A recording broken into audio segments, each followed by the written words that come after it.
అందుకే జగన్మోహన్ రెడ్డి గారు ఏదైతే చెప్తామో అది ఖచ్చితంగా చేసి తీరాలి ఒక సంకల్పంతో ఉంది. అదే చంద్రబాబు చెబుతాము, చెప్పినదని చెయ్యాలా లేదని ఏడా రూల్ ఏం లేదు కదా అనేది చంద్రబాబు యొక్క దాన్ని మనం చంద్రబాబు తప్పు పట్టేది. ఎందుకు 4 సార్లు అలాగే చేసుకుంటూ వచ్చి 4 సార్లు ఓట్లు వేస్తానే ఉన్నారు. 4 సార్లు ముఖ్యమంత్రి కూడా అయినాడు కదా. సో తప్పు ఎవరిది? మంది తప్పు. అంత నోటికి వచ్చినట్టు చెప్పడం, మన చెవులు బాగుందనడం, ఇచ్చేయడం. ఇప్పుడు వీళ్ళకందరికీ 1500 ఎంతో ఇవ్వాల, నెలకు మనం 18,000 ఇచ్చేవాళ్ళు. 45 సంవత్సరాల నుంచి 60 సంవత్సరాలు ఉన్న వాళ్ళందరికీ కూడా 18,000 రూపాయలు ఇచ్చేవాళ్ళు. 4 విడతల్లో జమ చేస్తామని చెప్పేసి ఆయన అట్లాగా నేను ఇచ్చేస్తానని చెప్పి ఏం ఇచ్చినాడు? అయిపోయిందంట. పీపీటీలో ఇచ్చేసినాడంట. P4లో అన్నీ అయిపోయినా ఇచ్చేసినామని చెప్పి. కాబట్టి రాజకీయాలకు చాలా వ్యత్యాసం ఉన్న పార్టీ ఈ దేశ చరిత్రలో మొట్టమొదటిసారిగా ఒక చెప్పిన మేనిఫెస్టోని నిలబెట్టాలి, మేనిఫెస్టోను అమలు చేయాలి అని పుట్టిన పార్టీ, చేసిన పార్టీ ఏదైనా ఉంది అంటే అది ఒక వైఎస్ఆర్ కాంగ్రెస్ పార్టీ అని చెప్పేసి ధైర్యంగా చెప్పాలి. ఈరోజు కూడా కాంగ్రెస్ సరే 11 సీట్లు వచ్చినాయా, ఎవరు వచ్చినారు, ఎట్లా వచ్చినారు అని చెప్పేసి మనం కూడా సత్యాగా ఎట్లా ఇచ్చినాడు అతనికి తెలియదు. కానీ గెలుపోవడంతో సంబంధం లేదు. కానీ మేము ఏమి చెప్పాము అనే దాని మీద ధైర్యంగా నిలబడ్డ పార్టీ ఏదైనా ఉందంటే వైఎస్ఆర్. ఈరోజు వాళ్ళు చేస్తున్న ప్రతిదీ కూడా నిన్న ఓపెన్ చేసిన విపుల సెంటర్తో సహా గతంలో అదానీ గారికి మన జగన్మోహన్ రెడ్డి గారు ఉన్నప్పుడే ఇచ్చినారు. ప్రతిదీ కూడా వాళ్ళు ఏమంటే పేర్లు మార్చుకుంటూ పోవడం తప్ప వేరేది ఏమీ లేదు ఈ సోషల్ మీడియా అనేది దాన్ని. కాబట్టి మీ అందరికీ కూడా కోరుకునేది, చాలాసార్లు కూడా నేను పార్టీలో జరిగిన తప్పిదాలు నరసేన పోతున్నాడు, దానిలో పోతున్నాడు, ఇది అని చెప్పి రాసిన వాళ్ళు చెప్పిన వాళ్ళే కూడా. కానీ ఒకటి గుర్తుపెట్టు, మన పార్టీ సిద్ధాంతాల ప్రకారం వైఎస్ఆర్ ఫ్యామిలీ కుటుంబం దగ్గర మేము 30 సంవత్సరాలుగా ఉన్నాం. ఎవరో ఒక నిలకడలేని మనిషి, నిలకడలేని పార్టీ, ఎప్పుడో కానీ ఒకరితో పొత్తు పెట్టుకుంటేనే తప్ప గెలవలేని పార్టీ. 2 పార్టీలు అంతే, ఈ 3 పార్టీలు అంతే, ఒకరినొకరు కలుసుకుంటేనే తప్ప ఇది గెలవలేదు. సో 3 కూడా ఎవరో ఆధారంతో తప్ప నడిపించాల్సిన పార్టీ. కానీ వైఎస్ఆర్ కాంగ్రెస్ పార్టీ అలా కాదు. స్వంతంగా చిన్న భూమిలో ఒక చెట్టు దగ్గర, విత్తనం దగ్గర నుంచి ఒక చెట్టు అయింది, భవిష్యత్తు కాలంలో ఒక మహావృక్షం అవుతుంది. ఇవన్నీ ఎట్లా అంటే 2 ఏళ్ళకి 3 ఏళ్ళ చెట్లు నాటుతా అంటారు. పెద్ద గాలి వచ్చినాక ఊగుతా అంటారు, పడిపోతుంటారు. అలా కాదు వైఎస్ఆర్. ఎన్నో ఒడిదొడుకులు, పాలకపక్షం ప్రతిపక్షం, ఎక్కువ కాలం ప్రతిపక్షంలోనే ఉన్నాం. పార్టీ పెట్టినప్పటి నుంచి ఒక 5 సంవత్సరాల మినహా ఎక్కువ కాలం ప్రతిపక్షంలోనే. కష్టాలు వస్తా అంటే, ఇబ్బందులు వస్తా అంటే we have to face that. ఇంకా కేసులు అంటవా, ఈ కేసులు పెట్టడం అనేది గుర్తుపెట్టుకోండి. మనది కూడా 2 ప్రాంతీయ పార్టీల మధ్య యుద్ధం ఉన్నప్పుడు మన మీద వచ్చినప్పుడు వాళ్ళు కేసులు పెడుతూ ఉంటా అంటారు, వాళ్ళు ఉన్నప్పుడు వాళ్ళు ఇబ్బంది పెడుతుంటారు. కానీ నెక్స్ట్ రాబోయేది మాత్రం ఇలా కేసులతో గీసులతో అయ్యే పని అయితే కాదు. కానీ దాని పద్ధతి వేరే విధంగా ఉంటుంది. జగన్మోహన్ రెడ్డి గారి జగన్ 2.0 ఇట్లా తడికలుగా దొంగ కేసులు పెట్టుకొని ఉడత బెదిరించుకునే కాలాలంటో ఆ భయం రాజకీయాల్లో ఎలా ఉంటుందంటే, మంచితనంతో వచ్చే భక్తి కంటే కూడా భయంతో వచ్చే భక్తి సామాన్లు నిలబడతారు.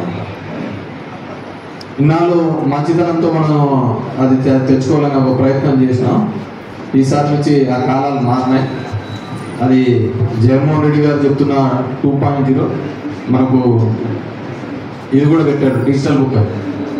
ఏ ఉద్యోగస్తుడు ఏ విధంగా మాట్లాడినాడు, ఏంది కథ అని చెప్పేసి వాళ్ళందరికీ కూడా ఖచ్చితంగా. ఎందుకంటే దాని తర్వాత ఎవడు మా అల్లుల్లో మించుకొని వచ్చి మళ్ళీ చెప్తా ఉంటారు, నేను అక్కడ ఉన్నా, బాగా చేసినా, ఇట్లా చేసినా అని చెప్పేసి. ఆ పద్ధతి కాకుండా బుక్లో ఉంటే కన్నా ఆ ఆఫీసర్లు ఎవరైతే కింద స్థాయి నుంచి పై స్థాయి వరకు ఎవరైతే మన పార్టీ వాళ్ళను ఉద్దేశపూర్వకంగా, పార్టీ అని చెప్పి ఉద్దేశపూర్వకంగా ఇబ్బంది పెట్టారో వాళ్ళందరికీ కూడా ఇబ్బందులు తప్ప. అది మన ప్రభుత్వం వచ్చిన దగ్గర ప్రభుత్వంలో ఉన్న వాళ్ళు దాన్ని చూసుకుంటారు. ఎవరైతే ఇక్కడ ఉండి ఈ నడిమంత్రపు సిరితో అవాకులు చవాకులు పేలారో ఖచ్చితంగా వాళ్ళ బాధ్యత మాత్రం చూసుకునేది మాత్రం నేనే చూసుకుంటాను. ఖచ్చితంగా రాబోయే కాలంలో ధర్మవరం చరిత్ర ఇంకో విధంగా మలుపు తిరిగే విధంగానే ఉంటుంది తప్ప ఇంకొకసారి ఒకడు మాట్లాడాలన్నా ఒకడు తిరగాలన్నా ఒకడు చేయాలన్నా వీళ్ళందరూ కూడా మనందరినీ మాట్లాడారు. ఎవరైతే విర్రవీగినారో వాళ్ళందరికీ కూడా డెఫినెట్గా ఎవరిని చూసి అయితే విర్రవీగినారో వాళ్ళందరినీ కూడా ఇక్కడే ఖచ్చితంగా తగిన గుణపాఠం చెప్పే విధంగా అది మామూలు కూడా ఉండదు, ఆ పద్ధతిలో చేస్తామని చెప్పి తెలియజేసుకుంటూ మీ అందరికీ కూడా కోరుకునేది ఒకటి ఇక్కడ వాళ్ళందరికీ ఈ పార్టీ యొక్క సిద్ధాంతాలు వేరు.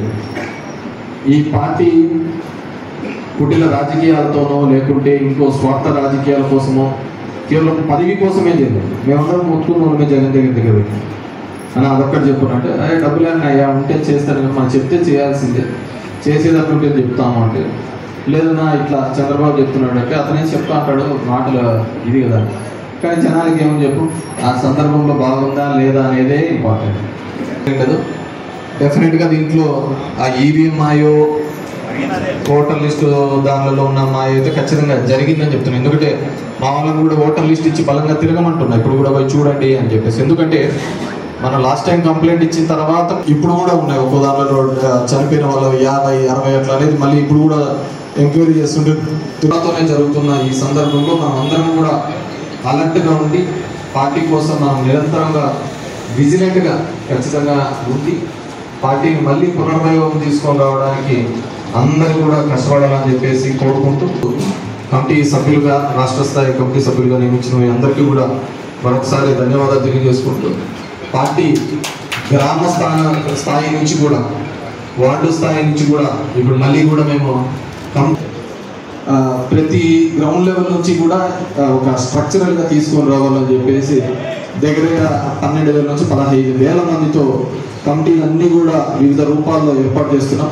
ఇక్కడ ఇచ్చేసి మీ అందరినీ కూడా కోరుతున్నాను, గ్రామంలో వేసే కమిటీలలో అన్నిట్లలో కూడా మీరు కూడా గ్రామంలో కావచ్చు పట్టణంలో కూడా మీరు కూడా పార్టిసిపేట్ చేయండి. We are proud. మనం ఎవరికి మోసం చేయలేదు, ఒకటి గుర్తుపెట్టుకోండి, మనం ఎవరికి మోసం చేయలేదు, ఎవరికి ఇది చేయలేదు. మనం చెప్పిన హామీలు నెరవేర్చి ధైర్యంగా ఉన్నాం. సరే ఇంకోటికి ఒక ఆశ పెట్టో ఇంకోటి పెట్టో అటువైపు పొడులు ఉండొచ్చు. మనిషిని నడిపించేది రెండే, ఆశ అవకాశాలు.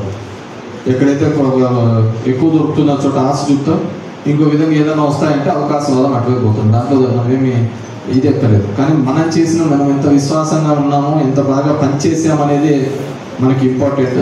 సో అది వైఎస్ఆర్ కాంగ్రెస్ పార్టీగా మనం ఇక్కడ ఎప్పుడు కూడా అంతే స్ట్రాంగ్గా కష్టపడినాము చేసినాము. సరే నిర్ణయం దేవాలయం. ఎందుకంటే మనం ఎక్కడైనా స్టడీ చేయలేదు. మన కౌన్సిలర్ పురుషోత్తం చెప్తామండి, ఈ ధర్మవరం నియోజకవర్గంలో ఎస్పెషల్లీ దగ్గర నేను 50,000 ఇళ్ళు దగ్గర కట్టించాను. 50,000 ఇళ్ళు దగ్గర కట్టించాను. మా వాళ్ళందరూ అన్నారన్నా మా పార్టీ వాళ్ళకి ఇస్తాను, పార్టీలతో సంబంధం లేకుండా ఇప్పించాను. దాంట్లో ఒక్క టౌన్లోనే 26,000 ఇళ్ళు కట్టించాను. ఒక్క టౌన్లోనే 26,000 ఇళ్ళు కట్టించాను. మనం పోయి తిరుగుతున్నాం, మా ఇంటికి వచ్చినప్పుడు కానీ దీనిలోకి వచ్చినప్పుడు కానీ ఎక్కడ ఏ సమస్య ఉన్నా కానీ చేస్తుంది. మనం గుడ్ మార్నింగ్ తిరుగుతున్నప్పుడు నా ఇల్లు లేదంటే ఎందుకు లేదంటే పలానా కారణాలతో నీకు ఆ ఇల్లు ఉంది, ఇది నీకు ఇల్లు ఉంటే 2 పిల్లలు ఉన్నంతో ఒకరికి ఇల్లు వస్తుంది, ఇంకోటి కావాలంటే ఇల్లు ఇప్పిస్తాం. ఆ విధంగా అందరికీ ఇచ్చే కార్యక్రమం ఉంది. ఇది అక్కడ పార్టీకి చూడలేదు. ఈరోజు చూడండి పోతనాయకుల రూట్లో పోతాను కానీ ఇంకోటి కానీ కోట్ల రూపాయలతో చేస్తారు. దాని ముందరే 4 కోట్ల 5 కోట్లతో పోతాను. ఇంకా అలాంటి చోటు ఇప్పించాను.